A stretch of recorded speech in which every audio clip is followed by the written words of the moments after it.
हाँ तो दोस्तों, आज सबसे पहले बात करते हैं फाइंड आउट की। कुछ क्वेश्चन है फाइंड आउट में, पहले उसको बात कर लेते हैं, फिर आगे बढ़ेंगे इंडिया एंड द वर्ल्ड में। फाइंड आउट का पहला क्वेश्चन क्या है? Why 82 degree 30 minute east has been selected as the standard meridian of India. पिछले वीडियो में बताया था कि standard meridian of India 82 degree 30 minute east को सिलेक्ट किया गया है, जो कि 67 डिग्री यहाँ पर मैंने बताया ना 67 डिग्री 7 मिनट ईस्ट और 97 डिग्री 25 मिनट ईस्ट के बीचों बीच जो आता है 82 डिग्री 30 मिनट ईस्ट, इसी को standard meridian of India set किया गया है। क्यों किया गया है, यही यहाँ पर पूछा गया है। इसका जवाब तो आप लोग भी दे सकते हैं। मेनली यहाँ पर कहा गया है कि क्यों किया गया है, वाई। इसका मेन रीज़न है कि ये जो है इंडिया के बीचों बीच आता है। यहाँ पर भी बताए थे from Gujarat to Arunachal Pradesh there is a time lag of 2 hours. मतलब अगर गुजरात से अरुणाचल प्रदेश की तरफ बढ़ते हैं तो 2 घंटा का टाइम गैप है। यहाँ 10 बज रहा है, यहाँ 12 बजेगा। कुछ तो एक इंडिया का परफेक्ट टाइम होना चाहिए, इसीलिए standard meridian of India set किया जाता है। और इसमें कुछ विशेष बात नहीं है। आप यहाँ से यहाँ तक भी इसका आंसर लिख देंगे तो ये सही हो जाएगा। From Gujarat to Arunachal Pradesh there is a time lag of 2 hours, hence time along the standard meridian of India 82 degree 30 minute east passing through Mirzapur in Uttar Pradesh is taken as the standard time for the whole country. यहाँ तक भी आप लिख सकते हैं तो आपका सही होगा, गलत नहीं होगा। अब अगला क्वेश्चन है why is the difference between the duration of day and night hardly felt at Kanyakumari but not so in Kashmir. मतलब कन्याकुमारी कहाँ है? कन्याकुमारी एकदम नीचे में है, तमिलनाडु में। यहाँ आपकी यहाँ पर कन्याकुमारी इस जगह पॉइंट 8 डिग्री 4 मिनट नॉर्थ में, और यहाँ पर है Kashmir 37 degree 6 minute east north में। आप लोग भी जानते ही होंगे। यही पूछा गया है कि यहाँ से जब यहाँ तक जाते हैं तो यहाँ पर कुछ अधिक ड्यूरेशन होता है डे का, क्यों होता है? तो जो कन्याकुमारी है यहाँ पर देख रहे हैं 8 डिग्री नॉर्थ है, इसके पहले 4 डिग्री नॉर्थ हो गया, फिर 0 डिग्री है।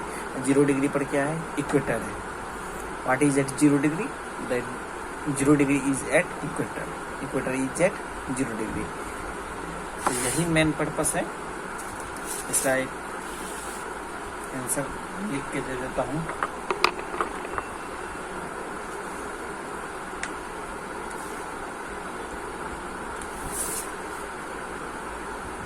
As Kanyakumari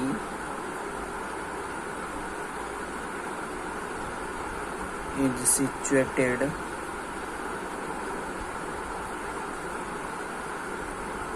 in the southernmost part of India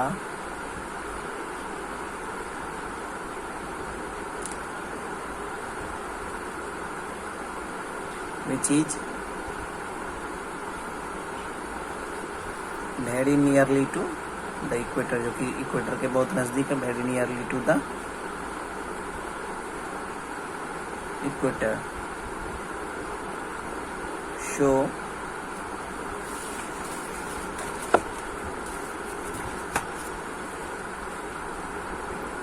So the duration of day and night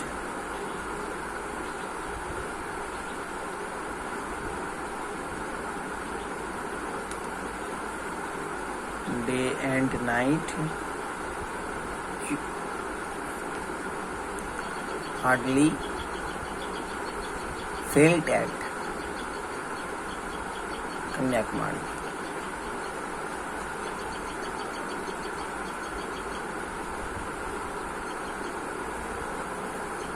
As Kanyakumari is situated in the southernmost part of India, which is very nearly to the equator, so the duration of day and night hardly felt at Kanyakumari. Not so in Kashmir, ये भी आप लिख दीजिएगा। I hope कि ये दोनों question का answer आपको मिल गया होगा। अब हम लोग आगे बढ़ते हैं इंडिया एंड द वर्ल्ड की ओर।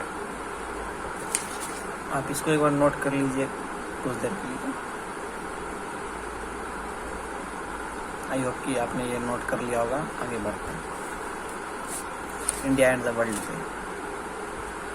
The Indian land mass has a central location between the east and the west Asia. जब आप एशिया का पिक्चर देखिएगा, जैसे मैं आपको यहाँ पर छोटा सा है, ये रहा एशिया, तो यही बताया कि एशिया के लगभग बीचों बीच में आ जाता है, ईस्ट में और वेस्ट में, नॉर्थ साउथ में नहीं, ये तो साउथ में आ जाता है। ईस्ट और वेस्ट के लगभग बीचों बीच है। देखिए इधर से भी कुछ दूरी ही है, इधर से भी सेम दूरी है लगभग, तो यहाँ पर बताया गया है। The Indian land mass has a central location between the east and the west Asia. फिर आगे, India is a southward extension of the Asian continent. ये यहाँ पर बताए कि इंडिया जो है सबसे एशिया कंटिनेंट, एशिया महादेश के सबसे साउदर्न पार्ट में है, ईस्ट और वेस्ट के बीचों बीच है, और नॉर्थ और साउथ में देखेंगे तो ये साउदर्न पार्ट में। अब है एक sentence, the trans Indian ocean routes which connects the countries of Europe in the west, मतलब वेस्ट में यूरोप को, and the countries of east Asia provide a strategic central location to India. इस चीज़ को एक मैप पे समझते हैं। ये है हमारा यूरोप और ये है एशिया। एशिया के कुछ ईस्ट एशिया कहा गया है, ईस्ट एशिया के कुछ पार्ट्स और यूरोप। यहाँ से कुछ रास्ता निकलती है, यहाँ तक जाती है, यहाँ से यहाँ तक, यहाँ से यहाँ तक जाती है, और इस इंडिया में भी सटा हुआ है, इधर से भी आती है। ये इसी को कहा गया है ट्रांस इंडियन ओशियन रूट्स, जो इधर इंडियन ओशियन में फैला गया है, हिंद महासागर जिसको कहते हैं। ट्रांस इंडियन ओशियन रूट्स जो यूरोप के कुछ देशों में पश्चिमी भाग में और पूर्वी भाग में एशिया के कुछ देशों में टच करता है, वो जो है स्ट्रेटजिक, मतलब स्ट्रेटजिक एक शब्द है, यहाँ पर देख सकते हैं स्ट्रेटजिक मतलब क्या है, रणनीतिक। मतलब अगर जब हम यहाँ पर बीचों बीच हैं, हम इधर भी आसानी से जा सकते हैं, इधर भी आसानी से जा सकते हैं, यही यहाँ पर कहने का मेन मतलब है।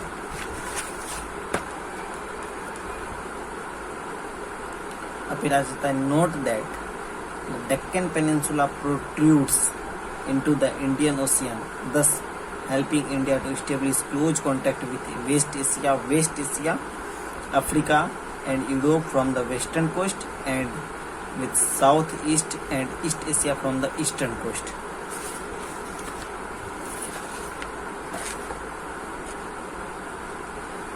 डेक्कन पेनिनसुला भारत के इसमें दिखाता है अपना डेक्कन पेनिनसुला, ये है वेस्टर्न कोस्ट, ये है वेस्टर्न कोस्ट, और ये है ईस्टर्न कोस्ट। तो वेस्टर्न कोस्ट से यही यहाँ पर देखिए, ये हमारा है वेस्टर्न कोस्ट। वेस्टर्न कोस्ट में वेस्ट एशिया के कुछ देशों से, यूरोप से, अफ्रीका से, और ईस्ट में ईस्ट एशिया से।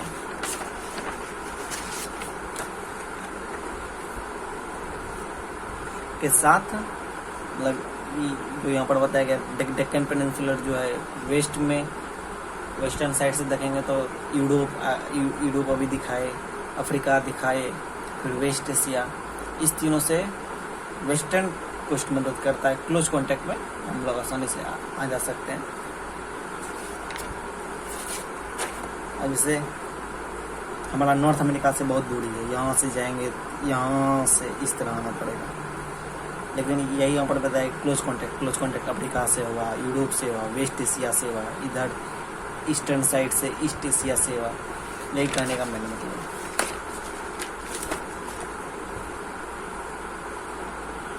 अब आगे बढ़ते हैं। No other country has a long coastline on the Indian Ocean as India has indeed. It is India's eminent position in the Indian Ocean which justifies the naming of an ocean after it. अब एक बात तो तय है कि Indian ocean American ocean क्यों नहीं हुआ? यहाँ पर है ना इंडियन ओशियन, ये अमेरिकन ओशियन क्यों नहीं हुआ? ऑस्ट्रेलियन ओशियन क्यों नहीं हुआ? मेन बात है कि ये यहाँ जो ईस्ट साइड का पार्ट है इस ओशियन का,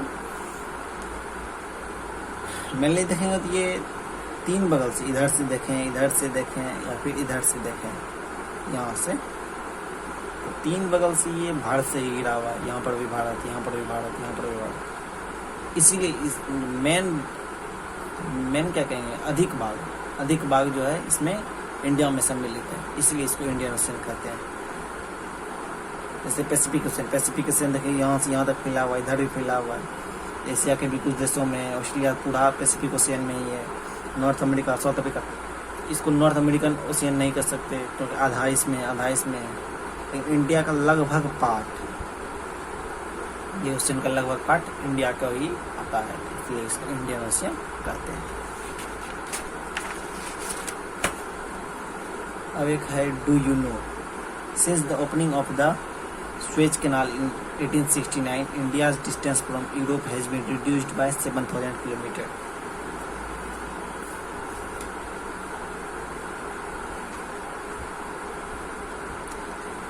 स्वेज कैनाल एक बनाया गया था 1869 में, 1859 में शुरू हुआ था इसका कार्य, और 17 नवंबर 1869 में, 17 नवंबर 1869 यहाँ पर लिखे हुए हैं, 17 नवंबर 1869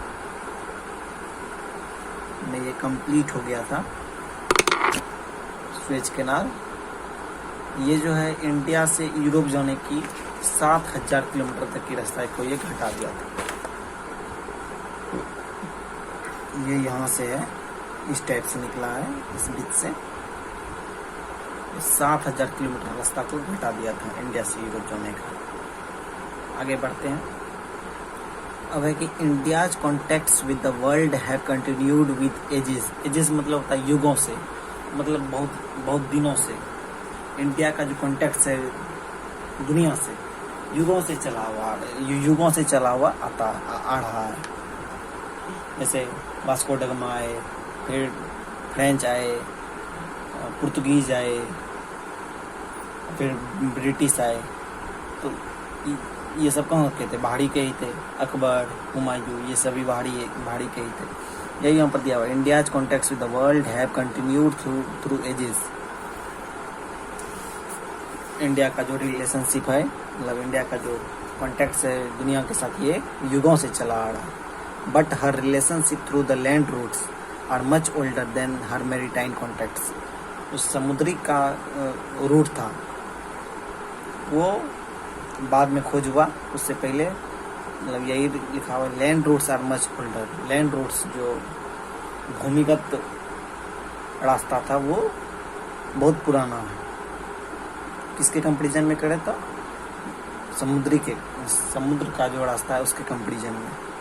The various passes across the mountains in the north have provided passage to the ancient travelers, while the ocean restricted such interaction for a long time. Ocean में कोई चल रहा है, किधरों भूत ला गया, मेन बात तो यही ना। उसमें जैसे यहाँ पर एक ओशियन का फोटो है, इधर जा रहा है, किधर चल गया कुछ पता नहीं चला। लैंड रूट्स में तो हमको दिख रहा है यहाँ आए वहाँ आए, यही यहाँ पर बताया गया। एंशियंट प्राचीन समय में ट्रैवलर्स को ये बहुत मदद किया था लैंड रूट से, क्योंकि पहले हम लोग को नहीं पता था किधर से जाना है नहीं जाना है। आगे These routes have contributed in the exchange of ideas and commodities since ancient times. यहाँ पर commodities का मतलब हो जाता है सामान सबका, और ideas मतलब होता है विचार। यही जो लैंड रूट्स था ये मदद किया किस चीज़ में, तो कंट्रीब्यूटेड था ये किस चीज़ में, तो हम लोग का आइडियाज इधर से उधर हुआ, या फिर सामान इधर से उधर होने में। सिंस एंशिएंट टाइम मतलब प्राचीन समय से ही। The ideas of the Upanishads and the Ramayana, the stories of Panchatantra, the Indian numerals and the decimal system thus could reach many parts of the world. जैसे उपनिषद, रामायण भी बहुत देशों में, अभी तो कुछ दिन पहले अमेरिका में रामायण का नाटक हो रहा था। तो ये सब कहाँ से फैला? लैंड रूट्स के ही थ्रू पर पहले फैला था। डेसिमल सिस्टम जो कि भारत में ही खोज हुआ था जब जीरो दिया मेरे भारत में, जीरो भी भारत में ही खोज हुआ है। ये जो है पूरे देश में फैलते गया। The spices, muslin and other merchandise were taken from India to different countries. यहाँ की मसाला तो काफ़ी फेमस है।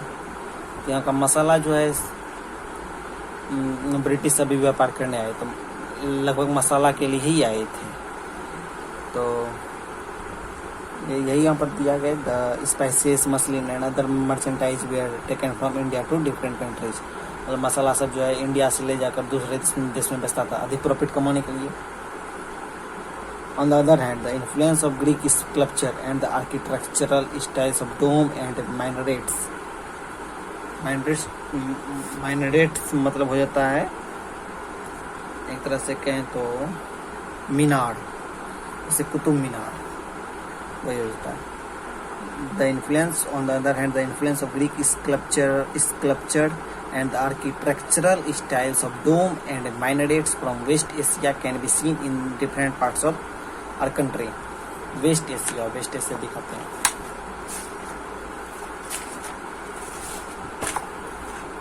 इधर होता है ईस्ट एशिया, इधर होता है वेस्ट एशिया। वेस्ट एशिया में कुछ जहाँ पर मीनार था, गुम्बद था, और ग्रीक स्कल्पचर मतलब ग्रीक मूर्ति कला, ग्रीक में जो मूर्ति से बनाए जाते थे वो कुछ हमारे देश में भी देखा जाता है। मेन पार्ट्स यही कहा गया है।